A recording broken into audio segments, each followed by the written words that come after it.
In the bustling city of New York, where dreams were made and broken every day, a young couple's love story was about to take an unexpected turn. James Chen had always been different from other ambitious entrepreneurs. Behind his sharp business mind lay a gentle soul that had captured the heart of his wife, Lisa, from the moment they met. Their love story had begun 3 years earlier at a small coffee shop. Lisa, fresh out of nursing school, had accidentally spilled her coffee on James's laptop. Instead of being angry, he had laughed, saying it was a sign he needed to take a break from work. That simple moment had blossomed into a beautiful romance. Despite warnings from their friends about moving too fast, they married within a year. James was already showing signs of becoming a successful tech entrepreneur, but money didn't matter to either of them back then. They lived in a modest apartment, shared dreams over takeout dinners, and planned their future together. Everything changed when James's tech company, Dream Tech Solutions, created a revolutionary artificial intelligence platform. Suddenly, major investors were knocking at their door. The small startup transformed overnight into a billion-dollar company. James began spending longer hours at the office, but Lisa supported him, knowing this was his lifelong dream. What Lisa didn't know was that success would bring shadows into their life. James started receiving mysterious phone calls that would make him pace nervously on their balcony late at night. He became distant, distracted, and sometimes she would catch him staring at her with a look of deep sadness. One morning, Lisa woke up to find James's side of the bed empty. There was no note, no message, just his wedding ring placed carefully on their bedside table. His clothes were gone, his personal items cleared out. It was as if he had vanished into thin air. Confused and heartbroken, Lisa tried everything to reach him. His phone was disconnected, emails bounced back, and his office staff claimed they had no information about his whereabouts. Even his parents seemed genuinely puzzled by his disappearance. The next day, while still reeling from the shock, Lisa experienced severe morning sickness. A visit to the doctor confirmed what she hadn't dared to hope for during the past few months: she was pregnant. But instead of being the happiest news of her life, it filled her with dread and uncertainty. She was carrying a child, or so she thought, while its father had disappeared without a trace. The media exploded with speculation about James's disappearance. Some claimed he had fled the country with company money, others suggested corporate espionage. But Lisa knew in her heart that none of these theories felt right. The James she knew would never abandon his responsibilities without a serious reason. As weeks turned into months, Lisa faced the reality of her situation. She threw herself into her work at the hospital, finding solace in helping others while preparing for single motherhood. During her first ultrasound, she received another shock. She wasn't carrying one baby, but two. Twins. The pregnancy was difficult, both emotionally and physically. Every kick reminded her of James. Every doctor's appointment felt incomplete without him by her side. She kept hoping he would somehow learn about the babies and return, but as her due date approached, she accepted that she would be facing this journey alone. Looking at her growing belly in the mirror each morning, Lisa would talk to her unborn children, promising them that no matter what happened, they would always have her love. She converted their small guest room into a nursery, painted soft yellow because she couldn't bring herself to choose between pink or blue. The media eventually lost interest in James's disappearance, but Lisa's heart would skip a beat every time she saw his company's name in the news. Dream Tech Solutions continued to grow, managed by the board of directors, while its founder remained a mystery.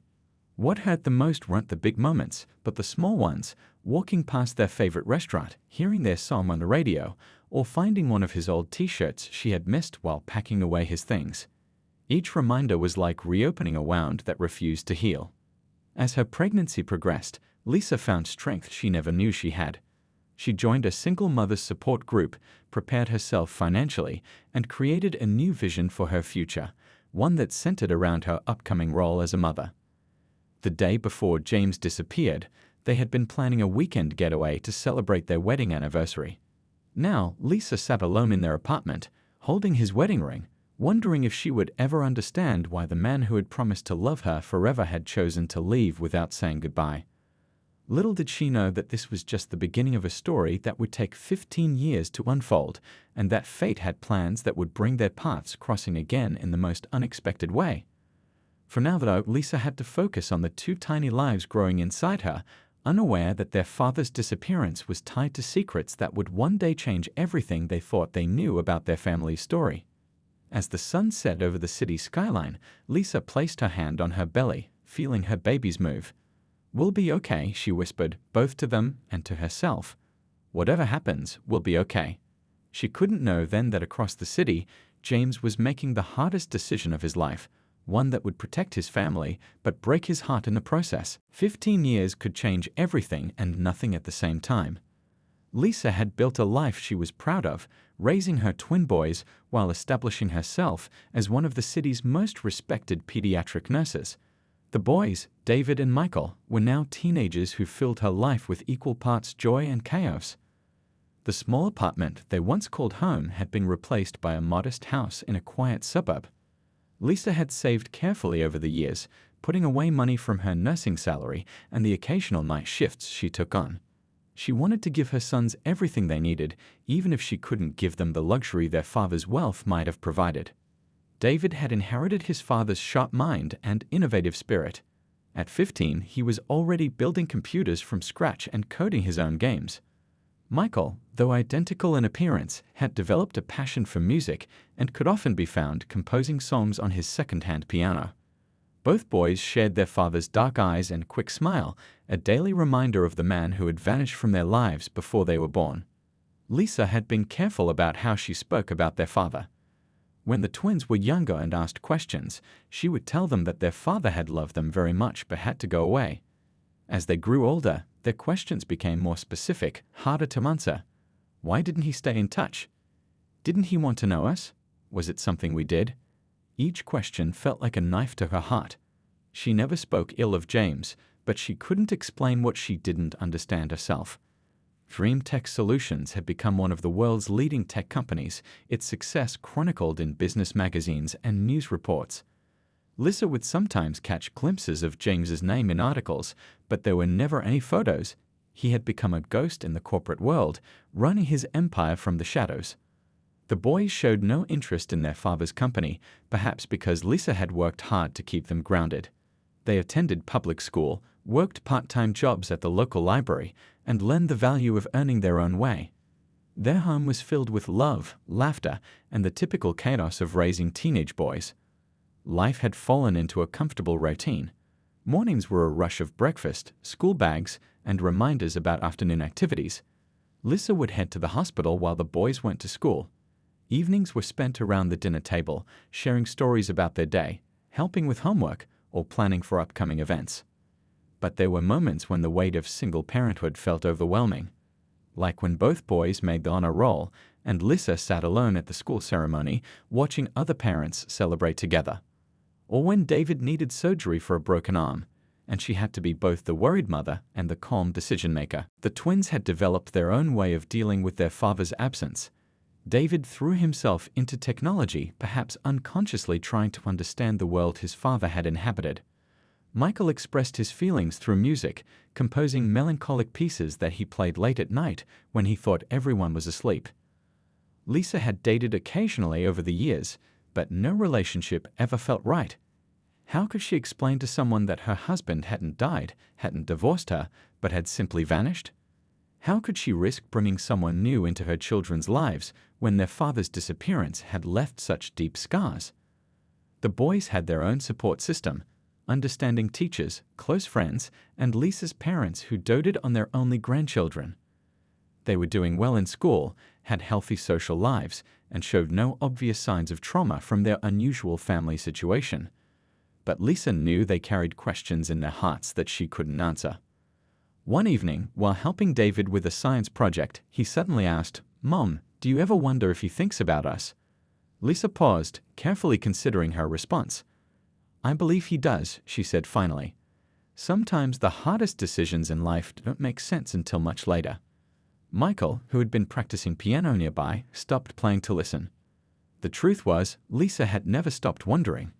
Every time she saw a news article about DreamTech's latest innovation, every time she heard James's name mentioned in business news, she wondered what could have been so terrible that it made him leave without a word.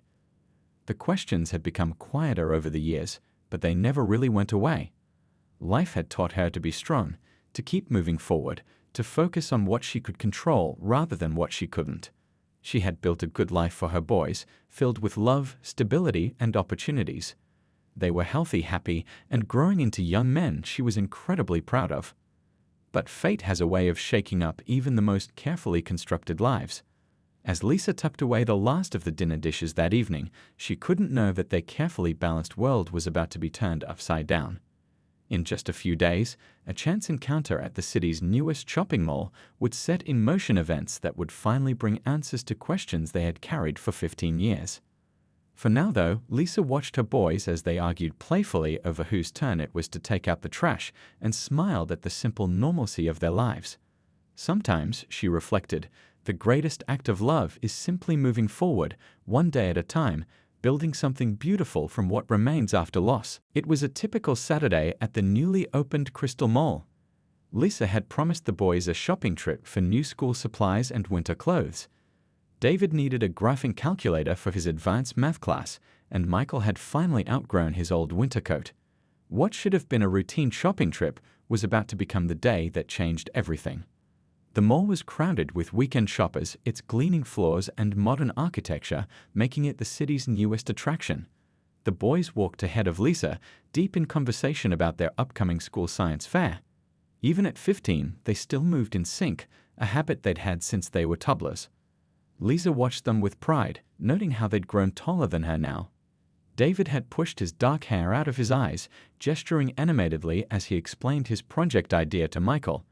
They passed the massive central fountain, their reflections rippling in the water below. They were heading toward the electronics store when it happened. Lisa saw him first. Standing near the store entrance, looking down at his phone, was James. 15 years had added touches of gray to his temples, but otherwise he looked remarkably the same. Her heart stopped, then started racing so fast she felt dizzy. For a moment, time seemed to freeze. James looked up from his phone, his eyes moving casually across the crowd until they landed on the twins. Lisa saw the exact moment recognition hit him. His phone slipped from his hand, clattering to the floor. The sound seemed to echo despite the mall's busy atmosphere. The twins, oblivious to the drama unfolding, had stopped to look at a window display.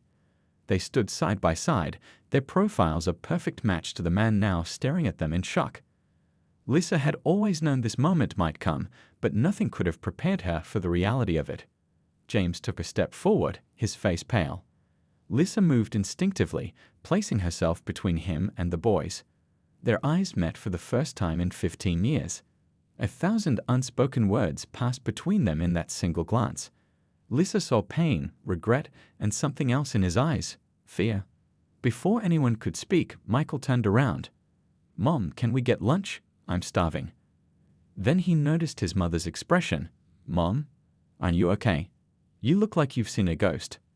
David turned too, following his mother's gaze. For a brief moment, all four of them stood frozen in place, like a tableau in a museum. James opened his mouth as if to speak, but no words came out. Lisa grabbed both boys' hands, something she hadn't done since they were small. "We need to go," she said firmly, her voice barely steady. The boys, confused but sensing something was wrong, allowed their mother to pull them away. Lisa could feel James's eyes following them as they disappeared into the crowd, her heart pounding so hard she was sure everyone could hear it. "Mom, what's going on?" David asked as they hurried toward the parking lot. Who was that man? Lisa kept walking, her mind racing. How could she explain this? How could she tell them that the man they'd just seen was their father? They reached the car in record time. As Lisa fumbled with her keys, she could see the boys exchanging worried glances. They had inherited their father's perceptiveness. They knew something significant had just happened. The drive home was silent, heavy with unasked questions. Lisa gripped the steering wheel so tight her knuckles turned white. All these years, she'd imagined what she would say if this moment ever came. Now that it had, all her prepared speeches felt inadequate. Back home, Lisa sat the boys down in their living room. The same room where they had taken their first steps, where they had opened Christmas presents, where they had built countless pillow forts. Now it would become the place where their world shifted on its axis. "That man at the mall," she began, her voice soft but steady, "was your father." The words hung in the air like smoke. David's face went blank with shock, while Michael jumped to his feet, knocking over a cup of water on the coffee table. Nobody moved to clean it up. But how? David whispered. Why was he there? Why now? Michael remained standing, his hands clenched into fists. Did he know about us? Has he been in the city all this time? Lisa wished she had answers for them. The truth was, she had as many questions as they did. Why had James chosen today to appear at the mall? Was it really a coincidence? And most importantly, what would happen now? As the afternoon sun cast long shadows across their living room, Lisa held her sons close. They were no longer the babies she had protected from the truth, but young men who deserved to know their own story. Whatever came next, they would face it together. Outside their window, the city continued its normal rhythm, unaware that in one small house, 3 lives had just been turned upside down. And somewhere in that same city, a man who had walked away 15 years ago was perhaps finally ready to explain why. The boys went to their rooms early that night, each needing space to process what had happened. Lisa sat alone in the kitchen, staring at her phone, wondering if it would ring.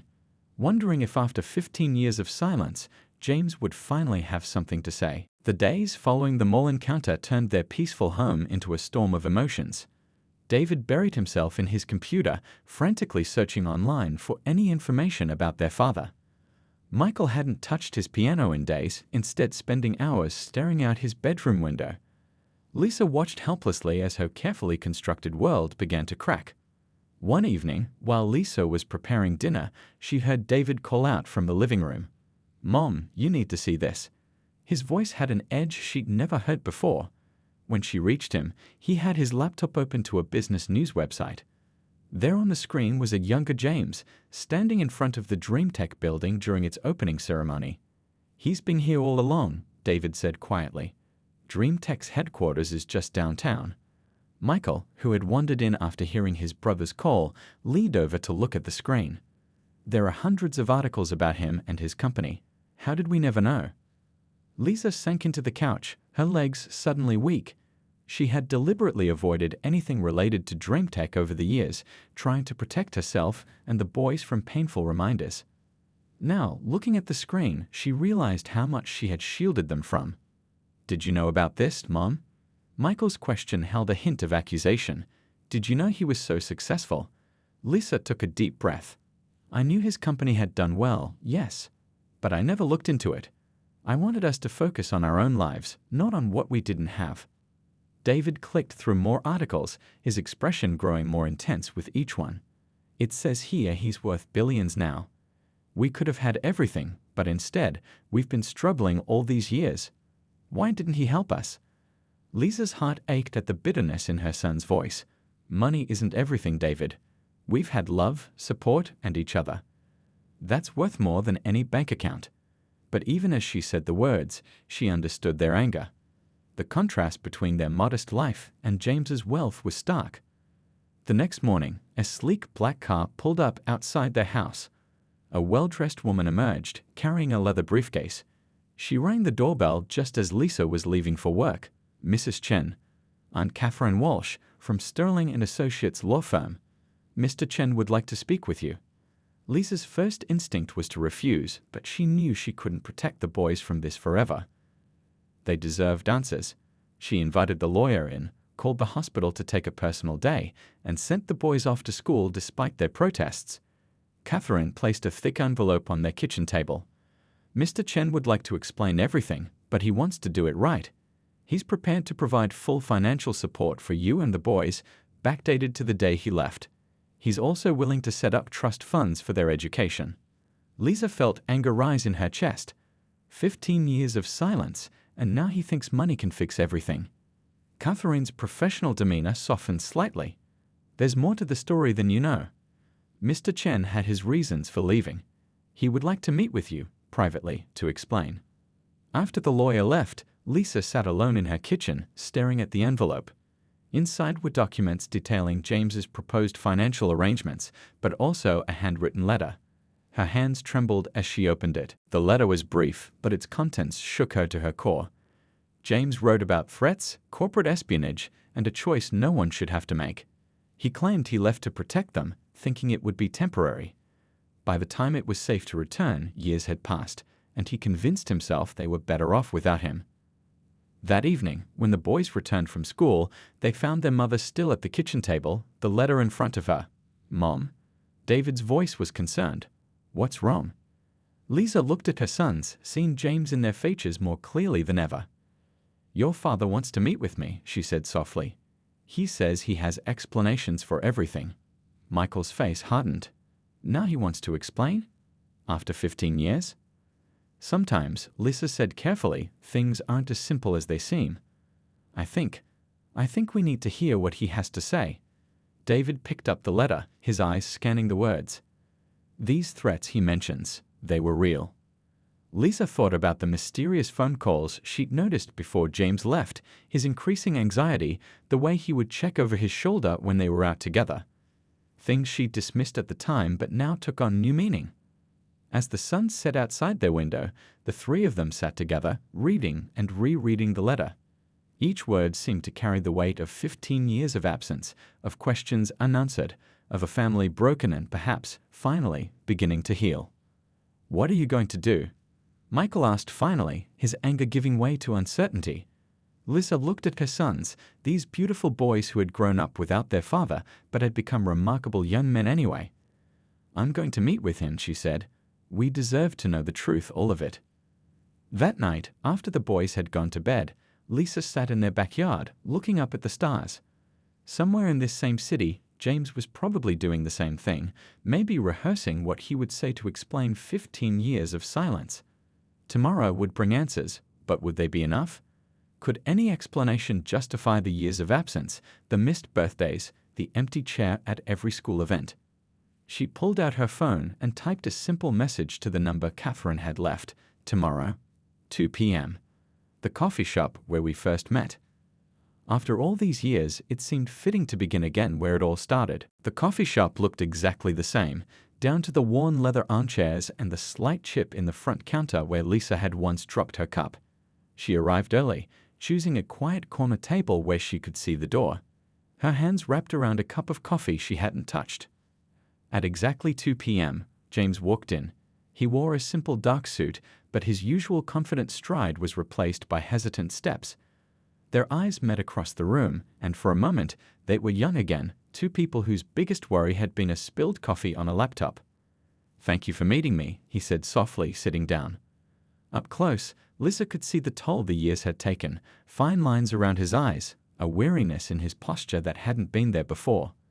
"The boys," he started, then stopped, composing himself. "They're incredible." "They are," Lisa agreed. "No thanks to you." The words came out sharper than she intended, but 15 years of hurt couldn't be erased by one meeting. James flinched but nodded. "I deserve that. I deserve all your anger. But please, let me explain." He pulled out a worn leather folder. "The night before I left, I received this. Inside were photographs. Lisa at work, the boys at her mother's house, their apartment building. Attached was a note with a simple message: choose your family or your company. You can't protect both." Lisa's hands trembled as she looked at the photos. "Who sent these?" James ran a hand through his hair. "A rival company. They wanted my technology, my research. They knew the only way to get it was to force me out. They threatened to hurt you if I didn't disappear. You could have told me," Lisa whispered. "We could have faced it together." James shook his head. "They were watching everything. One wrong move, and—" He couldn't finish the sentence. "I thought leaving would keep you safe. I never knew about the pregnancy." Lisa pulled out her phone, showing him a photo of the twins at their last birthday. "This is what you missed. Every first step, every lost tooth, every school play. They grew up wondering why their father didn't want them." Tears formed in James's eyes.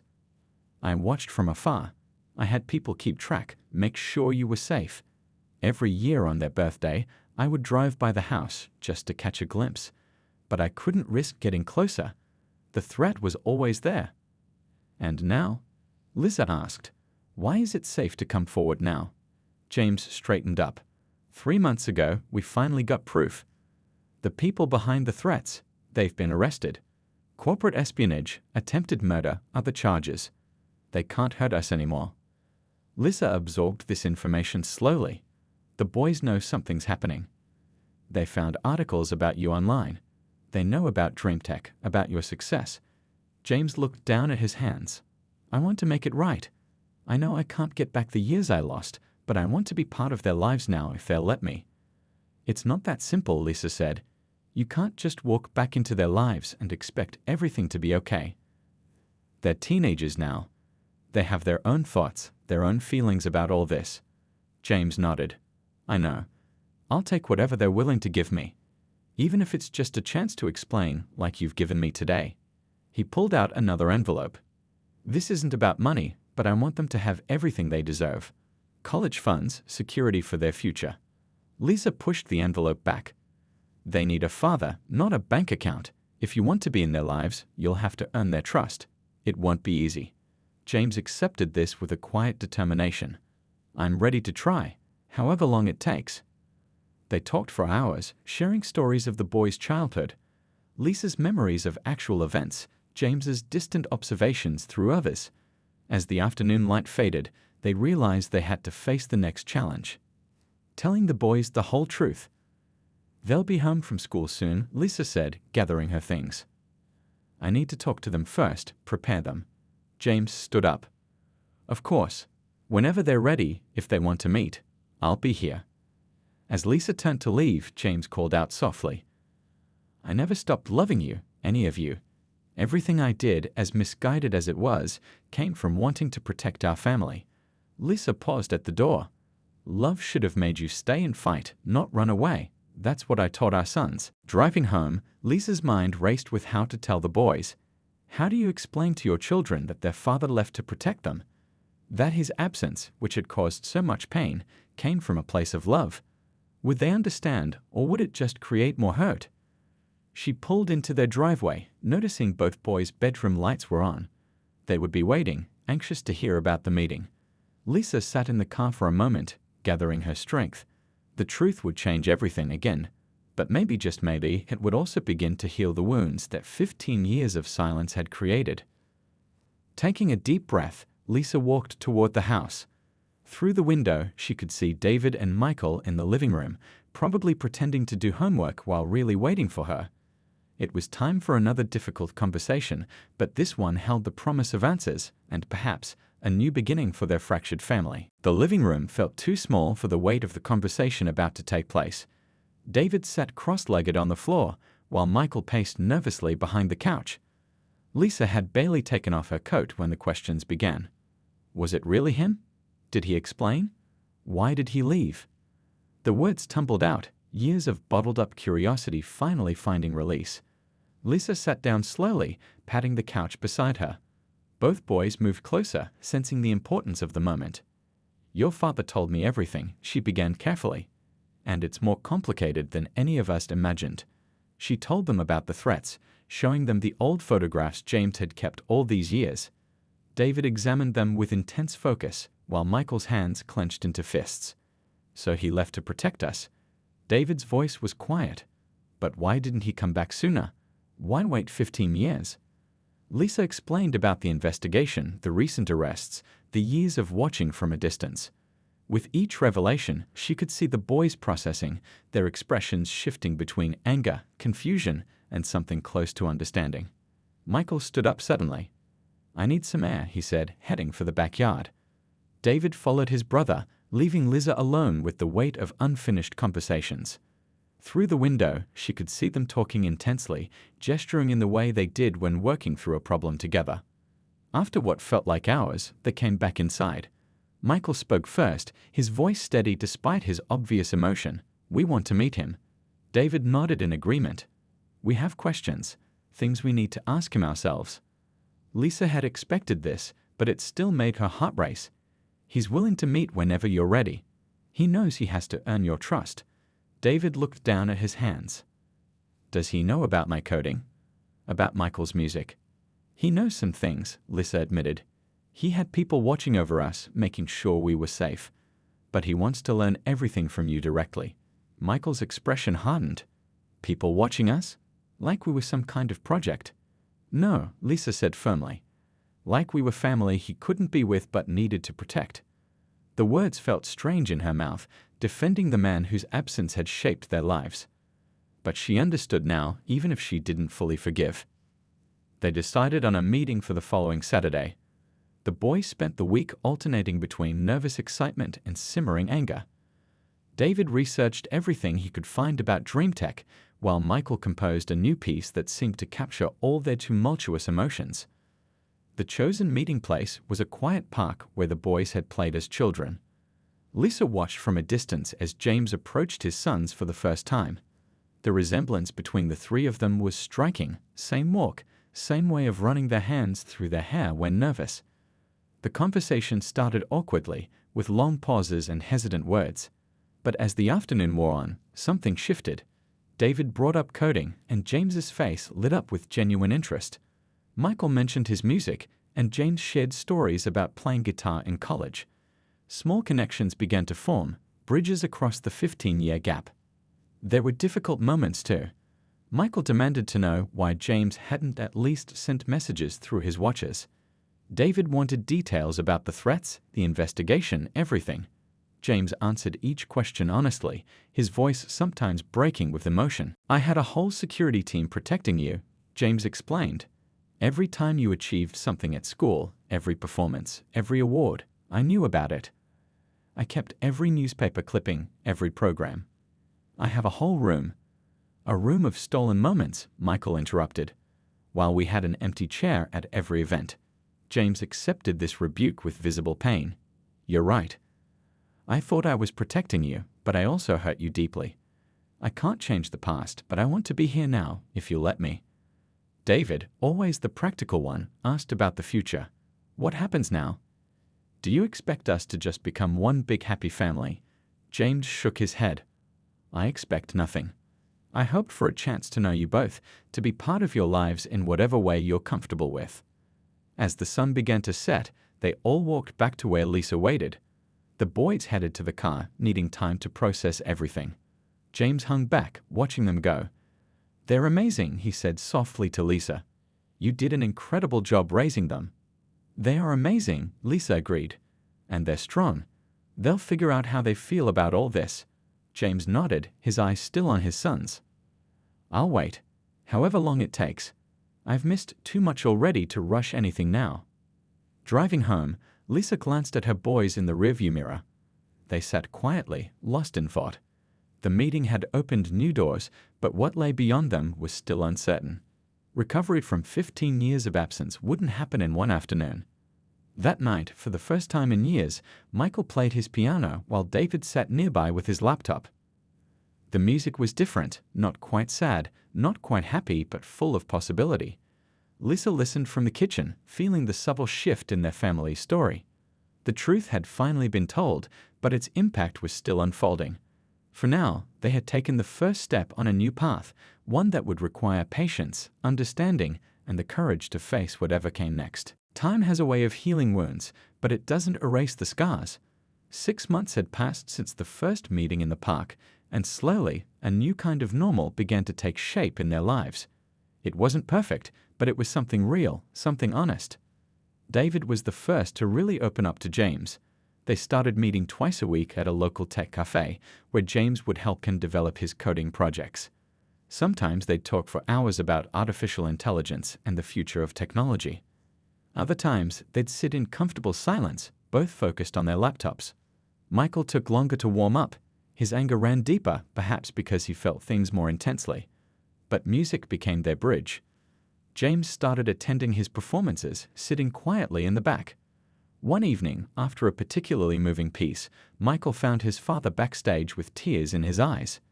"That was beautiful," James had said simply. Michael had nodded, then hesitated before adding, "I wrote it, about us, about everything that happened." It was a small moment, but it marked a turning point in their relationship. Lisa watched these changes with mixed emotions. She saw the joy in her son's eyes when they made connections with their father, but she also witnessed their moments of doubt and pain. There were nights when old hurts would surface, leading to heated arguments or silent tears. The hardest part was establishing boundaries. James wanted to make up for lost time, sometimes pushing too hard too fast. He had to learn that trust couldn't be bought with expensive gifts or grand gestures. It had to be earned through consistent presence, through showing up for the small moments as well as the big ones. One Sunday morning, James arrived at their house carrying old boxes. Inside were photographs, newspaper clippings, and mementos he'd collected over the years, proof that he'd been watching, caring, even when he couldn't be there. The boys spent hours going through them, discovering their own history through their father's eyes. "Look at this," David had exclaimed, pulling out a program from his first science fair. "You were there," James nodded, "in the back." "I couldn't risk being seen, but I wouldn't have missed it." Michael found a recording of his first piano recital, carefully preserved. The revelation that their father had been a shadow presence in their lives all along brought both comfort and renewed pain. As winter turned to spring, they began creating new memories to place alongside the old ones. Family dinners became a regular thing, though they were sometimes awkward and filled with careful conversation. James learned about his sons' daily lives, their friends, their dreams, their struggles. He discovered that David had his sense of humor, while Michael had inherited his perfectionist streak. Lisa found herself navigating a complex emotional landscape. Seeing James with their sons brought back memories of their early love, but it also reminded her of the years of loneliness and uncertainty. They developed a cordial relationship focused on co-parenting rather than rekindling what was lost. The truth about James's absence had spread through their small community. Some people understood, others judged. The boys faced questions at school, but they handled them with a maturity that made Lisa proud. "Our family story is complicated," David had told a curious friend, "but it's ours." One evening, as they all sat in the living room after dinner, Michael suddenly asked, "Do you regret it? Leaving?" The room went quiet. James took a deep breath before answering. "I regret not finding another way. I regret every moment I missed. But I'll never regret protecting you, even if I did it wrong." David looked up from his laptop. "We're not that family in the mall anymore, the ones who didn't know each other. But we're not a normal family either. We're something else." Lisa smiled at her son's insight. "We're who we need to be," she said softly. As their senior year approached, both boys began thinking about college. James wanted to help financially, but Lisa insisted they apply for scholarships first. "They need to know they can succeed on their own," she told him. James understood. It was another lesson in letting his sons find their own path.